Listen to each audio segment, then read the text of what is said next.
not going to be able to repeat this sort of stuff tonight if they're going to have a future in the competition. Certainly not. This is the game where the two sides met in the Allianz Arena. You know, you hear phrases like you've got to be difficult to break down or hard to beat, or particularly defending from the front. Watch how easy it is for Bayern Munich to get from in front of their own 18-yard box right up to creating a chance. And I'll just stop that there. Immediately, a very straightforward ball has taken 5 players out of the game, and most worryingly, your defensive midfielder, Coquelin, completely out of position, can't offer any shield for his defence. So we'll play it on.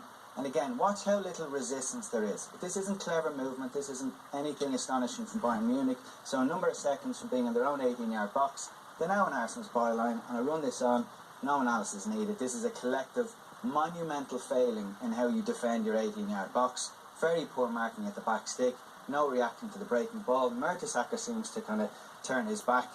Really, really bad Arsenal defending there. This is towards the end of the game, they're 4-1 down, and sometimes you get the sense when Arsenal are on the attack, they're vulnerable to the counter-attack, and we've seen that many, many times before. We'll play this on here. Watch how little Douglas Costa has to do on the ball to get from where he is to a position of real danger. I'm going to highlight 2 players here. Look, your central midfield players there, they have to offer some kind of shield to defence, so they're going to put it up to Costa. What's he going to do? Watch how little he has to do. Just runs in a straight line, no defence, they don't even land a glove on him at this stage. 1, 2, 3, 4, 5, 6 Arsenal players are running. They can run all they like, they get nowhere near the ball, they're completely at sea. So those are the kind of failings we see time and time again from Arsenal. We've another clip as well. You might turn around and look at that and say, well, that's Bayern Munich, they're a super club, it's the Allianz Arena. But this is at this stage of the competition last year. This is at home and it's against Monaco, and they're chasing an equaliser. And yet again, they're in a position where they're attacking, and just look how vulnerable they are to a counter-attack. So I'm going to highlight Coquelin here. He's the last man. He realises now he's stranded. He's signalling to his teammates for reinforcements because he sees, rightfully, the Berbatov there is the danger man. So I'm going to run it on, clear all that. It's not just their position of play, though. Sometimes their decision-making. And I'm going to highlight here, Mertesacker there. He's got to realise the danger is the space behind him or the man behind him. Inexplicably, he's drawn towards the ball, and this happens. So again, a number of seconds from being in the road 18-yard line, Monaco are now 2v1 in Arsenal's half, and we'll stop it there again. All these Arsenal players here, they can run and they do what they like, but they've offered no defence whatsoever. They're completely out of the game. Arsenal, instead of being 1-0, are now 2-0 down. So again, weak, caught on the counter-attack. So we're repeated failings again, and this is the same match. They've pulled 1 goal back now at this stage. And we say psychologically, are Arsenal clever enough? Or are they naive? Can they shut out a game?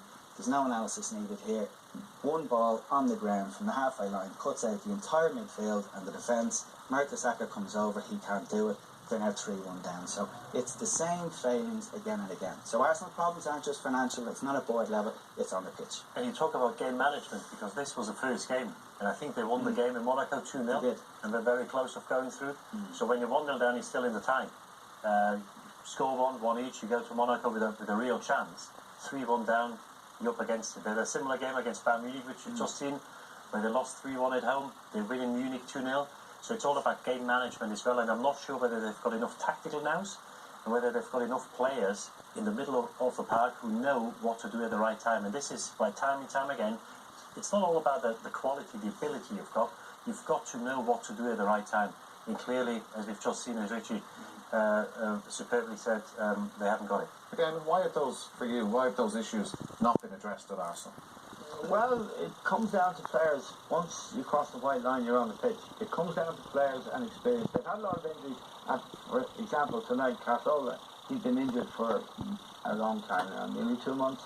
He's a big player. He's an experienced player. But really, you can't imagine a team with Patrick Vieira or Roy Keane, that happening to them. They'd be pushing, moving people around. Mertesacker, that basic mistake Mertesacker made that Richie pointed to. I mean, it was mind-boggling that an international centre-half, the German international centre-half, would make that movement forward. It's unbelievable. But they're obviously not talking to each other. They don't have leaders. I think Sanchez is the only leader I see in their team, and he's week after week, and he's getting fed up with it. So you need the character. You need players of character, with character and experience, to stop those kind of car crash goals. And they are car crash goals. But when you're playing Bayern Munich or good teams, that's what's going to happen to you.